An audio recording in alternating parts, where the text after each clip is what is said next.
Hello students, welcome all of you in the maths class. आज हम start कर रहे हैं क्लास 8 का चैप्टर 7 जिसका नाम है क्यूब्स एंड क्यूब रूट। तो आज हम देखते हैं इस क्यूब एंड क्यूब रूट में हमें क्या करना है। देखिए, इससे पहले हमने अभी चैप्टर कंप्लीट किया है जिसका नाम था स्क्वायर एंड स्क्वायर रूट। अगर आपने स्क्वायर एंड स्क्वायर रूट को बहुत अच्छी तरह से कंप्लीट कर लिया है, वो आप समझ गए हैं कैसे चैप्टर हमने किया है, कैसे स्क्वायर्स किसी नंबर का फाइंड किया जाता है और कैसे स्क्वायर रूट फाइंड किया जाता है, तो आप क्यूब्स एंड क्यूब रूट को भी बहुत इजीली कर सकते हैं। क्यूब्स एंड क्यूब रूट भी बहुत ही इजी चैप्टर है। हम देखते हैं, सबसे पहले हम चैप्टर स्टार्ट करने से पहले समझेंगे what is the difference between square and square roots and cube and cube roots. तो इसको हम बहुत अच्छी तरह क्लियर करते हैं। जब आप square and square root already पढ़ चुके हैं, तो यहाँ पर जब आप किसी नंबर का स्क्वायर करते थे, सपोज में हम 1 का स्क्वायर कर रहे हैं, तो 1 का स्क्वायर करते थे 1 इंटू 1, इट मीन्स 1 आता है। 2 का स्क्वायर कर रहे हैं तो 2 का स्क्वायर करने पर 2 इंटू 2, इट मीन्स 4 आता है। इसी तरह आप किसी भी नंबर का स्क्वायर करते थे तो वहां पर उसी नंबर का मल्टीप्लाई करते थे। ये आपने स्क्वायर्स फाइंड करने के लिए करते थे। लेकिन क्यूब्स फाइंड करने के लिए आप क्या करेंगे? सपोज हम 1 का क्यूब फाइंड करना चाहते हैं, तो हम 1 का क्यूब फाइंड करने के लिए 1 का मल्टीप्लाई 3 टाइम्स करेंगे, क्योंकि यहां पर पावर होती थी 2, अब आपको पावर इसके प्लेस पर रखनी है 3। जब पावर 2 होती है इट मीन्स आप स्क्वायर कर रहे हैं, जब पावर 3 होती है इट मीन्स आप क्यूब कर रहे हैं। तो आप देखिए, बहुत ध्यान से, आपको बहुत ही क्लियर हो जाएगा। 1 1 जा 1 1 जा 1, तो 1 का क्यूब 1 आता है। सिमिलरली आप 2 का क्यूब फाइंड करते हैं तो 2 इंटू 2 इंटू 2, इट मीन्स 2 2 जा 4 2 जा 8 आ जाएगा। इस तरह से आप 5 का क्यूब करेंगे तो कितना आ जाएगा? तो 5 5 जा 25, 25 5 जा 125 आ जाएगा। तो हमने देखा कि हमें क्या डिफरेंस है स्क्वायर्स में और क्यूब्स को फाइंड करने में। ये बहुत ही अच्छी तरह से क्लियर हो जाना चाहिए। इसके बाद हम देखते हैं स्क्वायर रूट्स कैसे फाइंड करते थे। जब स्क्वायर रूट्स फाइंड करते थे तो आपको एक सिंबल का यूज आप करते थे। सिंबल कैसा होता था? ये हमारा स्क्वायर रूट का सिंबल है। यहाँ पर अगर कोई वैल्यू रखी होती थी तो आप उसको कैसे फाइंड करते थे? सपोज आपके पास एक वैल्यू है और आपसे कहा गया है कि ये हमारे पास 25 है। मैंने बहुत छोटी सी समझाने के लिए आपको एक वैल्यू ले लिया। 25 के आप फैक्टर बना लेते थे, तो यहां पर आप 25 के फैक्टर हो जाएंगे 5 इंटू 5, और फैक्टर बनाना आप सबको आना चाहिए। उसके बाद हम देखते थे इन दोनों के पेयर बन जाते हैं तो वैल्यू सिंगल होके बाहर आ जाती है। मतलब अंदर होने चाहिए पेयर, तो बाहर वैल्यू आ जाती है सिंगल। इट मीन्स आपको 25 का स्क्वायर रूट फाइंड करना है तो उसका स्क्वायर रूट आता है 5। देखिए, जिस तरह से आप 5 का स्क्वायर करते थे तो 25 आता था, उसी तरह आप 25 का स्क्वायर रूट करेंगे तो 5 आएगा। इसके बाद और नंबर देख लेते हैं। 36 का स्क्वायर रूट करते थे तो क्या आता था? 36 का स्क्वायर रूट करने के लिए आप 36 का फैक्टर फाइंड करते थे। तो 2 का हम डिवाइड करते थे तो 18, 2 का करेंगे तो 9, 3 का करेंगे तो 3 और 3 का करेंगे तो 1। आपने देखा यहाँ 2 का भी पेयर बन जाता है और 3 का भी पेयर बन गया है। 2 का पेयर एंड 3 का पेयर। 2 के पेयर में से 2 बाहर ले लिया और 3 के पेयर में से 3। ये हम फाइंड करते थे स्क्वायर रूट फाइंड करने के लिए। लेकिन क्योंकि हमारा चैप्टर है क्यूब रूट्स का, तो क्यूब रूट में हमें क्या करना पड़ता है? सबसे पहले समझते हैं सिंबल क्या है इसका। इसका जो सिंबल है वो इस तरह का है। आप बहुत ध्यान से देखिएगा, यहां पर कोई भी पावर नहीं दी गई है, लेकिन यहां पर इसकी पावर 3 दी गई है। बहुत ही स्मॉलर 3 आपको रखना है। इस तरह से हमें यूज करना है। क्यूब रूट को हम किस तरह से फाइंड करते हैं? जैसे सपोज हमारे पास एक नंबर है 64, आप इसका क्यूब रूट फाइंड करना चाहते हैं, तो क्यूब रूट मैंने और भी एक नंबर ले लिया है, फिर इसको भी समझते हैं। मैंने एक नंबर ले लिया है 27। अब आप देखिए 27 का भी क्यूब रूट आपको फाइंड करना है, 64 का भी फाइंड करना है। सबसे पहले 64 का फाइंड कर लेते हैं। तो 64 के आपको फैक्टर बनाने होते हैं, और 64 के फैक्टर बनाया, 2 से डिवाइड किया, 2 3 जा 6, 2 2 जा 4, फिर 2 से किया तो फिर 16, फिर 2 से किया तो 8, फिर 2 से किया तो 4, फिर 2 से किया तो 2, और फिर 2 से किया तो 1। इट मींस आपके पास यहाँ पर 64 के टोटल फैक्टर्स आ गए हैं। आपने जब इनके फैक्टर्स को क्यूब रूट के अंदर रखा है, तो यहाँ पे 2 into 2 into 2 into 2, 2 into 2 into 2। तो यहाँ पर देखिए, आप डिफरेंस देखिए, यहाँ पर हम 2 के पेयर्स बनाते थे। आपका जिसका पेयर बन जाता था सिंगल वैल्यू बाहर आ जाती थी। यहाँ पर हम 3 3 के ट्रिपलेट बनाते हैं। ये डिफरेंस है स्क्वायर एंड स्क्वायर रूट्स में और क्यूब एंड क्यूब रूट्स में। स्क्वायर रूट फाइंड करने में और क्यूब रूट फाइंड करने में क्या डिफरेंस है? यहां पर आपको 3 3 के ट्रिपलेट बनाने होंगे।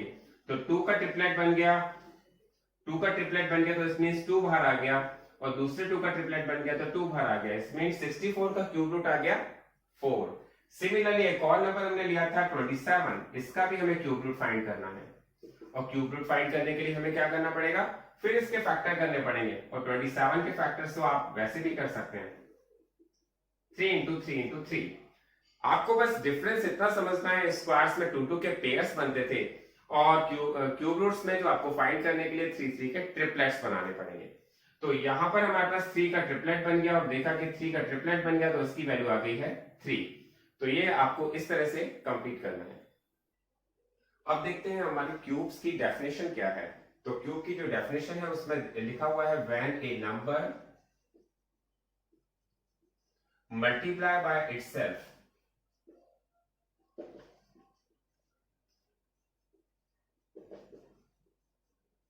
Three times then it is known as cube number. बहुत ही क्लियर डेफिनेशन आप सबको समझ में आ जानी चाहिए। इसकी जो डेफिनेशन है क्यूब्स की, इसमें आपसे कहा गया है जब किसी नंबर को उसी नंबर से 3 टाइम्स मल्टीप्लाई कर दिया जाता है तो वो क्यूब नंबर बन जाता है। जैसे मैंने आपको अभी अभी बताया है कि अगर आपको किसी का क्यूब फाइंड करना है, तो मैं अगर आपके पास देखो क्यूब ऑफ 7, तो इट मींस आपको क्या करना पड़ेगा, 7 का 3 टाइम्स मल्टीप्लाई करना पड़ेगा। बहुत ही क्लियर। जब आप स्क्वायर फाइंड करते थे लास्ट चैप्टर में, तो आप 2 टाइम्स का मल्टीप्लाई करते थे, 7 7 जब 49 आ जाता था। तो यहां पर आपको 3 टाइम्स का मल्टीप्लाई करना है, केवल डिफरेंस इतना है। और ये डिफरेंस अगर आपको समझ में आ गया तो ये चैप्टर आपको बहुत इजी लगने वाला है। बहुत इजी चैप्टर है। When a number multiply by itself 3 times then it is known as cube number. तो अब देखते हैं हमारे पास कुछ क्यूब्स हैं, 1 से लेकर 10 तक के क्यूब्स हैं जो हमें याद रहने चाहिए बहुत ही अच्छी तरह से। ये बाय हार्ट बहुत ही अच्छी तरह से याद हो जाने चाहिए। जस्ट देखते हैं 1 का क्यूब क्या होता है। अब 1 का क्यूब होता है 1 इंटू 1 इंटू 1। 1 का क्यूब होता है 1। आप सबको पता होना चाहिए 1 का मल्टीप्लाई आप कितने बार भी करते जाएं। इसके बाद 2 का क्यूब देखते हैं। 2 का क्यूब होता है 2 इंटू 2 इंटू 2। 2 2 जा 4 2 जा 8। इसके बाद 3 का क्यूब क्या होता है, 3 का क्यूब, क्योंकि 10 तक के क्यूब हमारी बहुत ही रिक्वायरमेंट आते हैं, बहुत जरूरत पड़ते हैं उसके। 3 इंटू 3 इंटू 3। आपने देखा 3 का मल्टीप्लाई 3 टाइम्स किया तो 3 3 जा 9, 9 3 जा 27। सिमिलरली हमने 4 का मल्टीप्लाई किया 3 टाइम्स, तो 4 का क्यूब हो जाता है आपके पास 64। 4 4 जा 16 एंड 16 4 जा 64। सिमिलरली आप 5 का क्यूब भी देख सकते हैं, 5 इंटू 5 इंटू 5, 5 5 जा 25, 25 5 जा 125। तो आपके पास 5 का क्यूब आ गया। 6 का क्यूब देखेंगे तो 6 का क्यूब 6 6 जा 36 एंड 36 6 जा 216। तो 6 का क्यूब होता है 216। सिमिलरली 7 का क्यूब आप फाइंड करेंगे तो 7 इंटू 7 इंटू 7, और इसका मल्टीप्लाई करके आएगा 343। 343।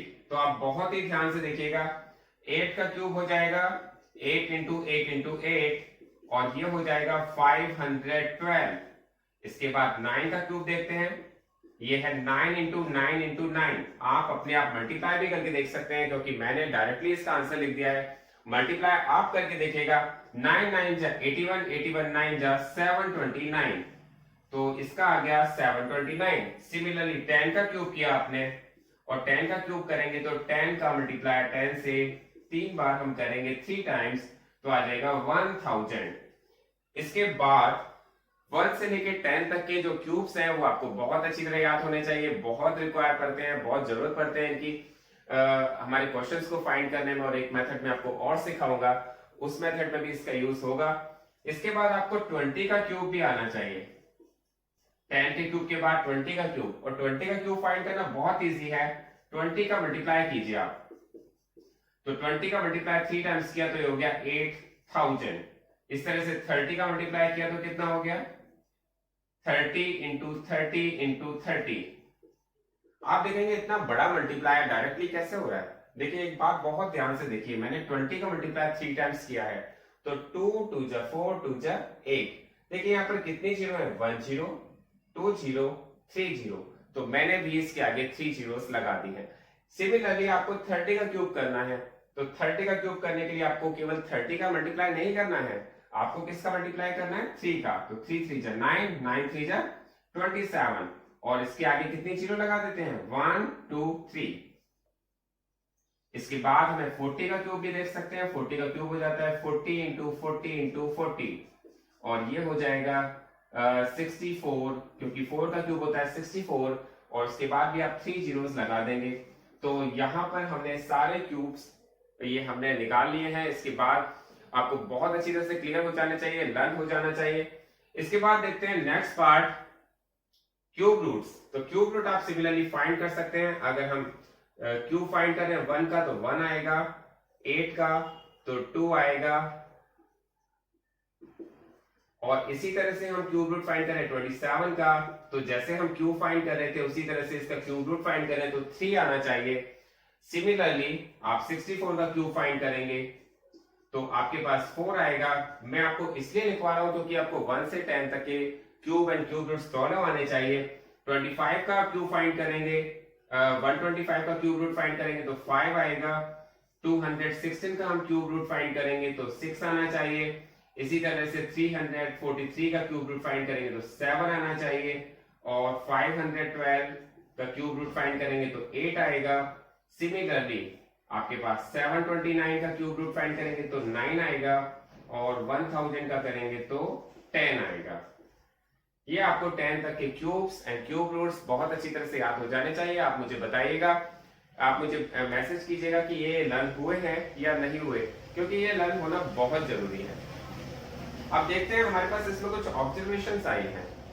ऑब्जर्वेशन क्या आई है, क्योंकि हमारा क्यूब किसी भी नंबर पर एंड हो जाता है। आप देखेंगे 1 पर भी होता है, 2 पर भी होता है, 3 पर भी होता है, 4 पर भी होता है, 5 पर भी होता है और 6 पर भी होता है, 7 पर भी होता है, 8 पर भी होता है, 9 पर भी होता है। मतलब क्यूब रूट्स किसी भी नंबर पर एंड हो जाता है। इसमें कोई कंडीशन ऐसी नहीं है कि वो किसी पर्टिकुलर नंबर पर एंड नहीं होता। इसके बाद आपको देखना है यहाँ पर हमारे पास जब हम क्यूब निकाल रहे थे 10 का क्यूब, तो 10 का क्यूब जब हमने फाइंड किया था उसमें कितनी जीरो एंड में आई है 1 2 3। तो यहाँ पर हमें एक बात और समझनी है। सबसे पहले तो हमें समझना है 1 का क्यूब रूट। 1 का क्यूब हमने फाइंड किया तो 1 आया है, 2 का क्यूब फाइंड किया है तो 8 आया है, 3 का क्यूब हमने फाइंड किया तो 27 आया है। इट मींस हमें यहां पर लिखना पड़ेगा नोट में cubes of even number is even and cube of odd numbers is odd. बहुत ही क्लियर हो जाना चाहिए आपको। हम जब भी किसी इवन नंबर का क्यूब फाइंड करते हैं तो उसका आंसर, उसका क्यूब जो आता है वो इवन ही आता है, और जब हम किसी ऑड नंबर का क्यूब फाइंड करते हैं तो उसका जो क्यूब है वो भी ऑड नंबर होता है। ये आपको यहां से ही क्लियर हो जाएगा। 1 का क्यूब फाइंड करें, 1 कैसा नंबर है ऑड नंबर, और इसका क्यूब कैसा आया है ये भी ऑड में आया है। 2 कैसा नंबर है इवन, तो इसका जो हमारे पास क्यूब है वो भी इवन नंबर में आया है। तो ये नोट है जो आपको बहुत ही अच्छी तरह से अपने माइंड में रखना है। अब देखते हैं सेकंड में क्या दिया गया है। सेकंड नोट है आपके पास, आपसे कहा गया है क्यूब्स डज नॉट एंड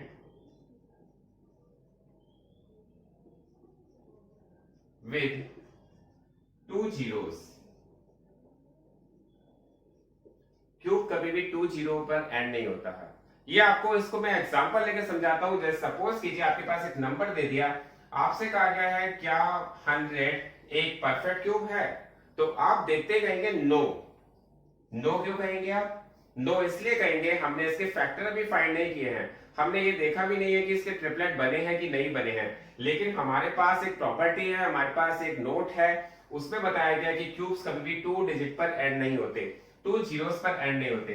तो इसके लास्ट में कितनी आ रही है 2 जीरोस आ रही है। तो 2 जीरोस पर कभी भी एंड नहीं होते। एटलीस्ट जीरो कितनी होती है उसमें 3 जीरोस होती हैं। आप देखेंगे अगर हम 10 का क्यूब भी फाइंड कर रहे हैं, अगर आप 10 का क्यूब भी फाइंड करते हैं तो 10 का मल्टीप्लाई आपको कितने बार करना होता है 3 टाइम्स, और 3 टाइम्स जब आप मल्टीप्लाई करते हैं तो उसमें 1 1 जब 1 1 जब 1 एंड 1 2 3 कितनी जीरोस आ जाती हैं 3 जीरोस आ जाती हैं। तो आपको एक बहुत ही अच्छी तरह से याद अपने माइंड में रखना है।